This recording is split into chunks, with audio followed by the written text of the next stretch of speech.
Anne Marie Adams took a drive through her Smithfield neighborhood. That very top floor up there, they kind of had that shut off. And we would be afraid to go up there because we thought the house was haunted. Childhood on the Hill was far from simple. Her father had their first racism talk on the way to kindergarten. You're going to be even more rejected because of your color. He said, whites are not going to like you because you have black blood.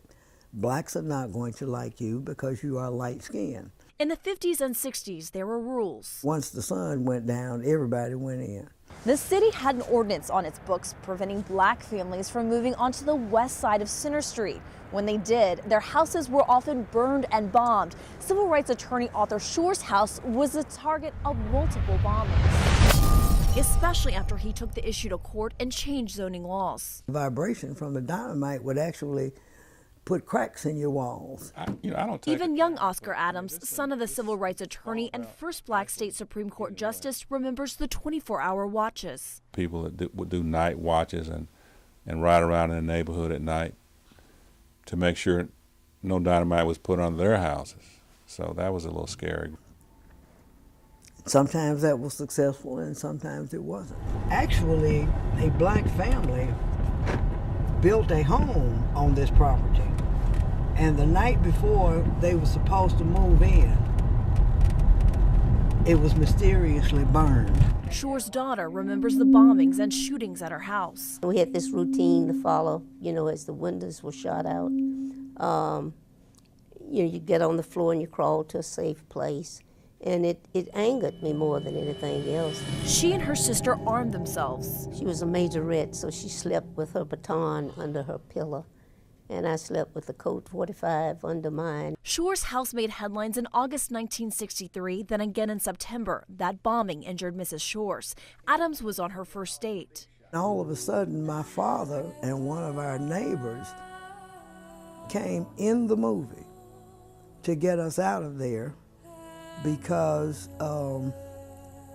there had been a bombing. Thousands of people were in the streets and police were firing into the air. We had to crawl up that alley and crawl through 3 yards to get to our house and actually crawl into the door. The most terrifying bombing didn't even happen on Dynamite Hill. It killed 14-year-old Cynthia Wellesley. Very last words I spoke to Cynthia, I said, you be a good girl and you be here when I get back. Adams was at college when her father helped identify the body at the 16th Street Baptist Church. But it didn't shatter the will of attorneys like Arthur Shore's or Oscar Adams to fight segregation. My father stood his ground. He said no, that this is where his work was.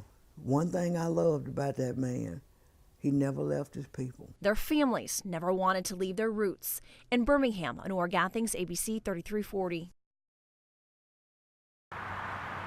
In Birmingham, it was a black and white world. We kind of, at the early age, just kind of accepted it as, there was segregation. Attorney Arthur Shores fought for equal voting rights in the 30s. In the 50s, he helped Autherine Lucy become the first black student at the University of Alabama. My father never wavered. 10 years later, his attention and that of Oscar Adams turned to desegregation of public schools. Everybody felt like they were standing at the wall all the time. 1964, a victory with the first black students enrolled in a Birmingham city school. Adams' son was one of 13 black students at Inslee High School the next year. That was not a whole lot of fun. As a matter of fact, I didn't want to go. I told my dad I wanted to go to Parker with the rest of most of my friends. But he stayed. There was pushing and shoving and name calling and things of that nature, and we just had to live through it. Quick. Young Oscar Adams also encountered tension at work. They still had fountains that had the word colored on it, and that was like, that was ridiculous. And downtown at the burger joint. So we decided we were going to sit down and order at the bar our hamburgers and eat them there. Unfortunately, we didn't get served. There were also marches and demonstrations. Police retaliated with dogs and hoses. The only march Adams participated in was led by Dr. Martin Luther King Jr. from Selma to Montgomery. That was just the most thrilling and uplifting and gratifying thing that I had done up to that point. because you know he was a man. He was unafraid.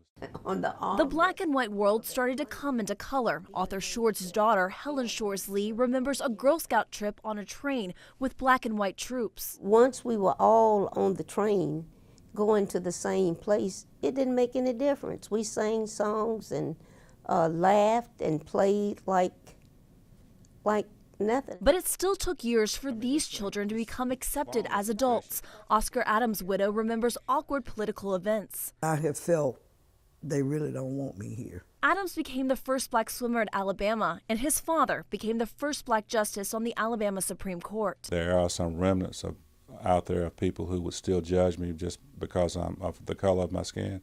That doesn't concern me. They can relate. But Lee says she didn't feel accepted until she won a judicial election. I felt that I was being judged by the content of my character, not the color of my skin. 50 years later, the change is evident, but the blending of all races still has a ways to go. It's not just with race relations, it's with lifestyles. You know, there's so much that has to be united. The hatreds and thoughts can't be bridled by any law. It's going to take the hearts and minds of people to change before we see real change. They hope a new generation will pick up the fight and follow in their footsteps, marching toward a colorblind world. In Birmingham, Honora Gathings, ABC 3340.